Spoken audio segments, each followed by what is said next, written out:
இது பார்ட் 3 வீடியோங்க. என்னோட தம்பி பரிகாரத்துக்கு போன 3வது கோவில் இங்கே தாங்க, திருமணஞ்சேரி. திருமண பாக்கியம் தள்ளி போகிறவங்க வர வேண்டிய முக்கிய கோவில்ங்க இது. மாலை தான் ஸ்பெஷலே இங்கே.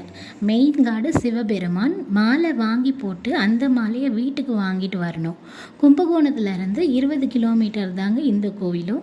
ஸோ இதில் வந்து சிவனுக்கு கல்யாண சுந்தரேஸ்வரர் அப்படின்ற பெயர், அம்பாள் கோகிலாம்பாள். சிவபெருமான் பார்வதியை இங்கே திருமணம் செஞ்சுக்கிட்டாரு அப்படின்னு நம்பப்படுதுங்க. இந்த ஸ்தலத்தில் திருமணம் தாமதமாகும் ஆண் பெண் 2 பேருக்குமே இந்த ஸ்தலத்தில் வந்து பரிகாரம் பண்ணால் சீக்கிரமாக திருமணம் நடக்கும் அப்படின்றது தாங்க இந்த கோவிலோட சிறப்பே. திருமண வாழ்க்கை நல்லபடியாக அமையணுன்றதும் இங்கே வந்து வேண்டிக்கலாங்க. சிவனுக்கு மாலை சாத்திட்டு வழிபட்டாலே எல்லாமே சரியாக போயிடும் அப்படின்னு சொல்கிறாங்க. ஸோ கல்யாணம் முடிஞ்சதுச்சுன்னா மறுபடியும் அவங்க 2 பேரும் தம்பதியாக இந்த கோவிலுக்கு திரும்ப வரணுங்க. இந்த கல்யாண சுந்தரேஸ்வரரை வணங்கிட்டு போனோங்க. நான் ஆல்ரெடி சொன்ன ஸ்கேமஸ் பிரச்சனை இந்த கோவிலையுமே இருக்குங்க. வீடியோ பிடிச்சிருந்தா லைக் பண்ணுங்கள், சப்ஸ்கிரைப் பண்ணிட மறந்துடாதீங்க, ஷேர் பண்ணுங்கள், டவுட்ஸை கமெண்ட்ஸில் சொல்லுங்கள். Thank you very much.